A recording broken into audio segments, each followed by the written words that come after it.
Can we just go back to when was the seed put out there about the team?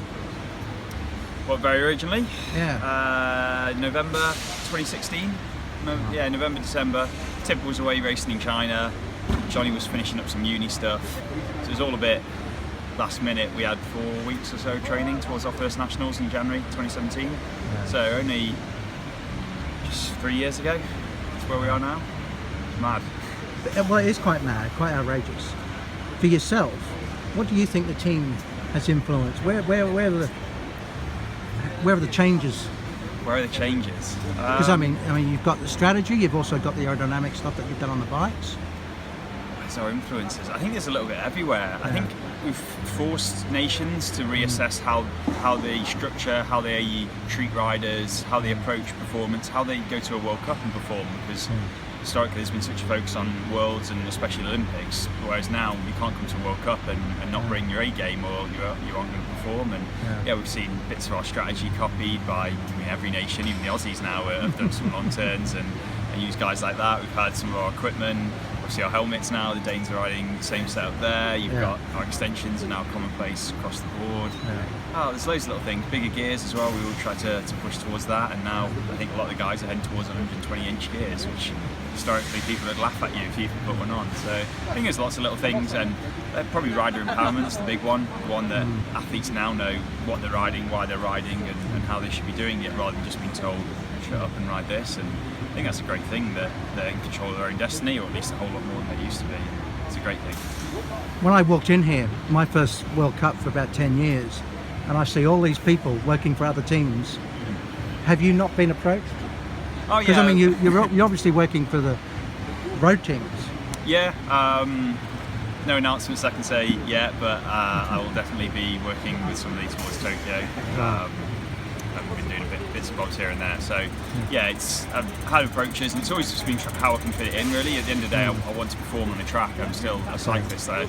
As much as I know where my future lies in the sport, right now I still want to ride quick in circles myself, so there's been a balancing act around that. But obviously this is our last World Cup, and there's a bit more time on my hands going forward, so I'll be sure to be involved in something towards Tokyo. I think I know the answer to this, but you highlighted for 3 years. Doesn't have to be a victory. It just can be one of those moments. So many good bits. Different reasons. I mean, still, to go back to it, it's our very first team pursuit at Nationals. I love that one, that no one expected it. Okay, it was a 4:04, and probably John and Ashton can ride that in an IP now, but to just shock and scare people like that, it's quite a one. I loved our 3:53 back in Paris, but each result has a high, and London to win your home World Cup, they're all big wins. You can't really place one over another. I enjoy each race for different reasons, and some aren't as fun as others. Minsk was probably quite a low in some ways. We didn't perform as we wanted, and we kind of expected it, but it's still frustrating nonetheless. Whereas now I think on a big high, morale, form, equipment, all of it's come together, and hopefully our last World Cup will be our best. And what about the team having giving opportunities? Just spoken to Will and Carl. I mean, these GB doesn't give the riders from the masses, if you like, the opportunities that you have. So it's quite unique. Yeah, I think I said something like this in a BC piece a couple of months ago. They came to interview us, and Sparky came over and made a comment back at Minsk World Cup saying that, it's interesting that you now have selection problems and maybe see things from our perspective. I was kind of thinking, well, maybe I do and maybe I don't, because in some ways, as much as yes, we brought Will and Carl on, we brought them on before they were performing because we could see the potential, and I couldn't see the view that GB had when we're all performing at a high level, but irrespective, they don't want to bring us on. But Carl and Will have just been awesome to the team. That we've known about them for a couple of years now, and they were doing outrageous stuff in Carl's respect. He's done a 4:15 IP. You think, well, what can he do when you really sort that out and train him up and get him dialed in? And Will's just been great on the technical perspective. Why wouldn't you bring them on? They're showing potential. They're young athletes coming through not through the system, but coming through cycling. Give them an opportunity, and they'll help you out in the long term as well. What about? I mean, this event is obviously quite momentous because it's the last one, not through your choosing, of course. What about Bolivia? What can we say about that yet? It's finally starting to come together. It's been Yeah. a bit of a nightmare with the language barrier, and obviously there's a lot of political unrest in Bolivia right now, but we have a few people on the ground. We're speaking with the Federation. All the event documentation is being completed at the moment, so that'll be submitted with UCI in the next few days. It's all pretty much come together. There'll be team pursuit, individual pursuit, kilo, there'll be 200 metre time trial and obviously a match sprint to follow that, the hour records. We've got a few Masters guys come in, we've got a few other well-known track cycling quite names. busy. Oh yeah, we're going big. There's a lot of people that have helped us within the sport, like for example Beat Cycling and Teo Boss. They've been such helpful people since we arrived a few years back. Whenever we needed a file or a hacksaw to legalise our bikes, they were there to help out, and they're going to be coming along and doing a few things on the trip as well. So it should be quite a fun event. And what about the bikes for tomorrow's race? What do you want to tell us about them? We've got a few new bits and bobs. So the UCI threw a curveball just before Minsk to effectively ban part of our new handlebar system. They let us do the first two. To be honest, it wasn't really illegal in a bad way.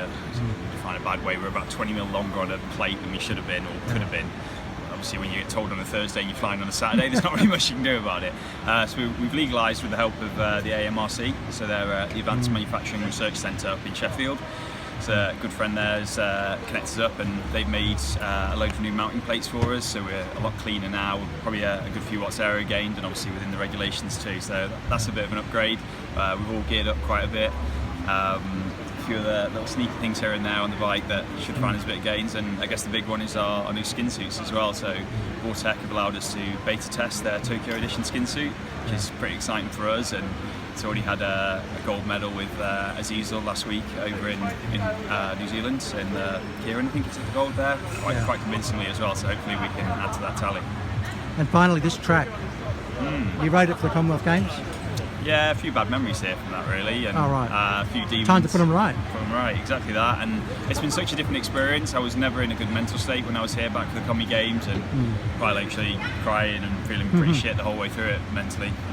Did not enjoy very much of it, to be honest, and to come back here and enjoy every single day and every single session with my friends, have fun, and put it right, and we're in a good place. I'm excited and really can put those demons to rest really. The lead-up week's been spot on. No hiccups. No hiccups. Ashton got hit by a car. Oh really? Not ideal. So he had to skip a session with his knees, feeling a bit bad from that. My back's been a bit bad the last few days. It's something I struggle on and off with. I've got 2 bulging discs after a car knocked me off a few years ago. So that's just a management thing. And today's not great, but we're getting through. We're being all right. But the legs are there, the form's there, the equipment's there, so it'll come together.